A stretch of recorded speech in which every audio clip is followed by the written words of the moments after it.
தினம் நிகழ்ச்சியிலே மிதுன ராசிக்கு சனிப்பெயர்ச்சி பலன்கள் என்ன செய்யும் என்பதன் தொடர்ச்சியை நாம் இப்பொழுது பார்த்து கொண்டிருக்கிறோம். நேற்றைய நிகழ்ச்சியிலே சொன்னேன், உத்தியோகத்திலே இருப்பவர்களுக்கு பதவி உயர்வு கிடைக்கும், சுய தொழில் செய்பவர்களுக்கு தொழில் பன்மடங்காக பெருகி வளர்ச்சி அடையும், ஜவுளி சம்பந்தப்பட்ட துறைகளிலே இருப்பவர்களுக்கு டெக்ஸ்டைல் இண்டஸ்ட்ரி தொடர்பான பணிகளிலே இருப்பவர்கள் அல்லது வியாபாரத்திலே இருப்பவர்களுக்கெல்லாம் இந்த சனிப்பெயர்ச்சி மிகப்பெரியதொரு யோகத்தை கொடுக்கும் என்பதை பற்றியெல்லாம் நேற்றைய தினம் சொன்னேன். கலைத்துறையினருக்கு இது ஒரு அற்புதமான சனிப்பெயர்ச்சி என்பதையும் சொன்னேன். பெண்களுக்கு எப்படி இருக்கும் என்று பார்த்தால், 5ஆம் இடத்திலே சனி உச்சம் பெறுவது என்பது மிகப்பெரியதொரு யோகம்.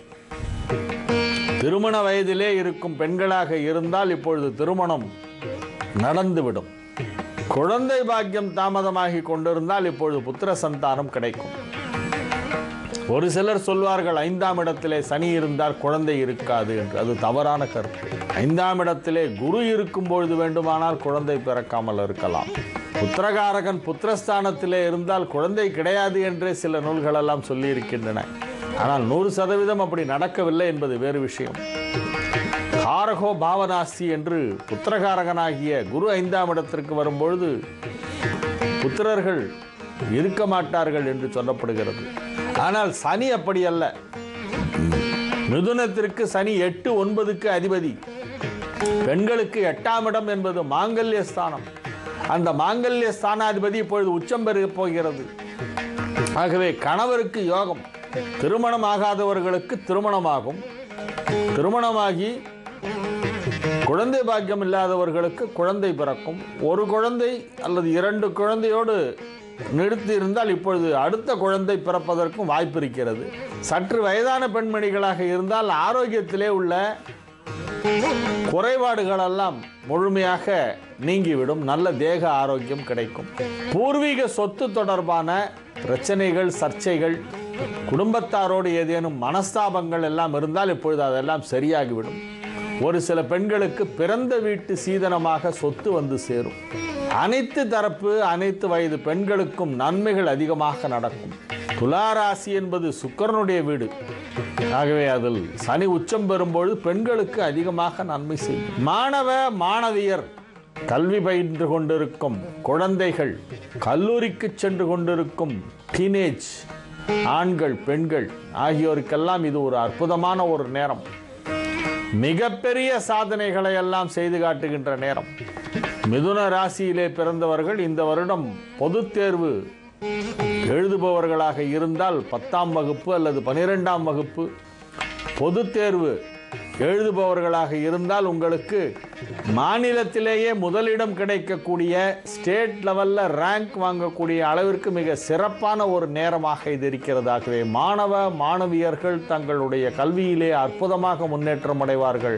5ஆம் இடம் என்பது புத்திஸ்தானம் என்றும் சொல்லப்படுகிறது. அந்த 5ஆம் இடத்திலே சனி வந்து உச்சம் பெறுகின்ற காரணத்தினால் அற்புதமான ஒரு கற்பனை திறனுடன் நீங்கள் செயல்படுவீர்கள். உங்களுடைய செயல்களிலே அனைத்து விதமான உங்களுடைய செயல்பாடுகளிலும் ஒரு புத்திசாலித்தனம் தெரியும். அனைத்து விஷயங்களிலும் நீங்கள் முதன்மை ஸ்தானம் பெறுவீர்கள். மிகச் சிறந்த நன்மைகளெல்லாம் நடைபெறுகின்ற ஒரு நேரமாக மிதுனத்திற்கு இது விளங்குகிறது. ஆகவே அனைத்து வயதினர், அனைத்து தரப்பினர், ஆண் பெண் என இருபாலர்கள் அனைவருக்கும் நன்மைகள் நடைபெறக்கூடிய ஒரு அற்புதமான ஒரு சனிப்பெயர்ச்சியாக மிதுனத்திற்கு இந்த சனிப்பெயர்ச்சி விளங்குகின்றது. மிதுன ராசியிலே பிறந்தவர்கள், புதனுடைய வீடாகிய மிதுனத்தில் பிறந்தவர்களுக்கு 5ஆம் இடமாக துலாம் வருகிறது. ஆகவே நீங்கள் அதிக அளவிலே நன்மை அடையக்கூடியவர்கள், அதிக அளவிலே வாழ்க்கையில் முன்னேற்றம் அடையக்கூடியவர்கள். மற்ற லக்னங்களை காட்டிலும் மிதுன லக்னத்திற்கு சில சிறப்புகள் எல்லாம் உண்டு. அது புதனின் முதல் வீடு என்பதால் அதிலே பிறந்தவர்களுக்கு சில சிறப்புகள் உண்டு. 5க்குடையவனாகிய சுக்கிரன் 10ஆம் இடத்திலே உச்சம் பெற்றும், 6க்குடைய செவ்வாய் 2ஆம் இடத்திலே நீச்சம் பெற்றும் பிறந்தவர்கள் மிகப்பெரிய யோகசாலிகளாக இருப்பார்கள். மிதுனம் லக்னமாக இருந்து 2ஆம் இடத்திலே செவ்வாய் நீச்சம் பெற்று, 10ஆம் இடத்திலே சுக்கிரன் உச்சம் பெற்று 5ஆம் இடத்திலே சனி உச்சம் பெற்றிருந்தால் அவர்கள் மிகப்பெரிய யோகசாலிகள். இத்தகைய கிரக அமைப்பு மிகவும் அரிதாக எங்காவது ஒரு 10 கோடி பேரில் ஒருவருக்கு இருந்தால் பெரிய விஷயம். அத்தகைய அற்புதமான ஒரு யோகத்தை கொண்டவர்கள் அந்த மிதுன ராசிக்காரர்கள். மிதுன லக்னக்காரர்களும் அதிர்ஷ்டசாலிகள் தான். மிதுனம் லக்னமாக இருந்தாலும் ராசியாக இருந்தாலும் அவர்கள் அதிர்ஷ்டசாலிகள். இப்பொழுது இந்த சனிப்பெயர்ச்சி உங்களுக்கு மிகப்பெரிய நன்மைகளை எல்லாம் செய்யவிருக்கிறது. திருநள்ளாறு சென்று வழிபட்டு விட்டு வாருங்கள். திருநள்ளாற்றிலே இறைவன் சிவன், அது ஒரு சிவன் கோயில்.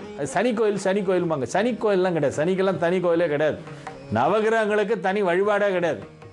சிவ வழிபாட்டின் ஒரு அங்கம்தான் நவகிரக வழிபாடு. ஆகவே அந்த கோயிலுக்கு யார் வேண்டுமானாலும் போகலாம், கூட யாரை வேண்டுமானாலும் அழைத்து கொண்டு போகலாம். சாமி வணங்கணும், கடவுளை வழிபட வேண்டும். அந்த திருநள்ளாருக்கு திருஞான சம்பந்தர் எழுதின பதிகம் பச்சை பதிகம்னு பேர். அந்த பாடலை ஒரு ஓலைச்சுவடியிலே எழுதியிருந்தார். அப்பொழுது சில இந்த அனல்வாதம் புனல்வாதம் எல்லாம் நடைபெறுகிறது மாற்று சமயத்தவருக்கும் ஞான சம்பந்தருக்கும். அப்போ அந்த தன்னுடைய சைவ நெறி உயர்ந்தது என்பதை நிரூபிப்பதற்காக திருஞான சம்பந்தர் அந்த திருநள்ளாற்றுக்கு எழுதப்பட்ட பதிகம் எழுதிய ஓலையை எடுத்து போடுகிறார். அது தீயிலே போட்டால் கருகவே இல்லை. அதனால தான் அதுக்கு பச்சை பதிகம் என்று பெயர். அந்த கோவிலுக்கு பாடின பாடலை ஒரு ஓலையிலே எழுதியதை தீயில் போட்டால் அதை கூட தீ சுடவில்லை என்றால் அந்த தலம் எவ்வளவு உயர்வான தலம். அந்த கோவிலுக்கு போய் வழிபட்டால் தீமைகள் நம்மை அண்டாது. அந்த சிவனை எதிர போய் பார்க்க முடியாம தான், ஃபேஸ் பண்றதுக்கு தைரியம் இல்லாம தான் சனி வெளியே உட்காண்டாராம். கோளறு பதிகத்திலே என்ன சொல்கிறார்? யார் உன்னை வணங்குகிறார்களோ சிவபெருமானே, அவர்களை இந்த நவகிரகங்கள் ஒன்றும் செய்யக்கூடாது என்று சொல்லி வை. அதுக்கு நீ ஆணையிடு. இந்த நவகிரகங்களை பார்த்து நீ ஆணையிடு என்று சிவனை பார்த்து சொல்லுகிறார். நவகிரகத்தை பார்த்து ராகு ப்ளீஸ் என்னை ஒன்றும் பண்ணாதே, சனி என்னை விட்டுடுன்னு எங்கேயுமே யாருமே சொல்லலை. பெரியவங்கள்லாம் நேரடியாக கிரகங்களெல்லாம் பார்த்தெல்லாம் ஒன்றும் கெஞ்சவே இல்லை.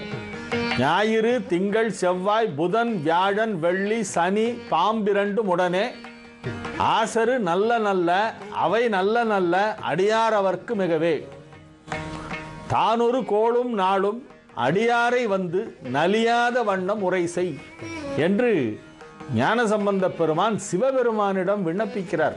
இந்த நவகிரகங்கள் எல்லாம் உனது அடியார்களை வந்து நலிவுறச் செய்யாமல் துன்புறுத்தாமல் படுத்தாமல் இருக்கும்படி நீ ஆணையிடு என்று சொல்கிறார். ஆகவே எந்த ஒரு கிரகமாக இருந்தாலும் அது சிவபெருமானுக்கு கட்டுப்பட்டதுதான். திருநள்ளாறு என்பது ஒரு சிவக்ஷேத்திரம், சப்த விடங்க தலங்களுள் அது ஒன்று. ஆகவே அத்தலத்திற்கு மிதுன ராசிக்காரர்கள் தங்கள் குடும்பங்களோடு சென்று நன்றாக தரிசனம் செய்து மூலவரான தர்பாரண்யேஸ்வரரை தரிசனம் செய்து மரகதலிங்கத்திற்கு செய்யப்படும் அபிஷேகத்தை கண்டு களித்து அங்கே எழுந்தருள் இருக்கின்ற நகவிடங்க தியாகேசனாகிய தியாகராஜ பெருமான் என்னும் திருநாமத்துடன் உள்ள சிவபெருமானை வணங்கி, பிராணநாயகியாகிய அம்பாளை வணங்கி, சனீஸ்வர பகவானை வணங்கி, காக்கை வாகனனை வணங்கி, அனைத்து சன்னதிகளிலும் வழிபாடு செய்து அர்ச்சனைகள் செய்து அபிஷேக அர்ச்சனைகள் எல்லாம் செய்து அந்த பிரசாதத்தை பயபக்தியோடு கண்ணில் ஒத்திட்டு வீட்டுக்கு எடுத்துகிட்டு வரணும். அங்கே வாசலே பொத்துன்னு போட்டு வராங்க சில பேர். பார்க்கும்போது மனசு வேதனையாக இருக்குது. சாமி பிரசாதத்தை அவமதிக்கக்கூடாது. அப்படி எடுத்துகிட்டு போகிறதுக்கு உங்களுக்கு முடியாதுன்னா பண்ணாதீங்க, அர்ச்சனையே பண்ணாதீங்க. அர்ச்சனை பண்ணிவிட்டு பிரசாதத்தை அப்படியே டிஸ்கார்ட் பண்ணுறதுங்கிறது ஒரு பெரிய பாவம், அது செய்யக்கூடாது.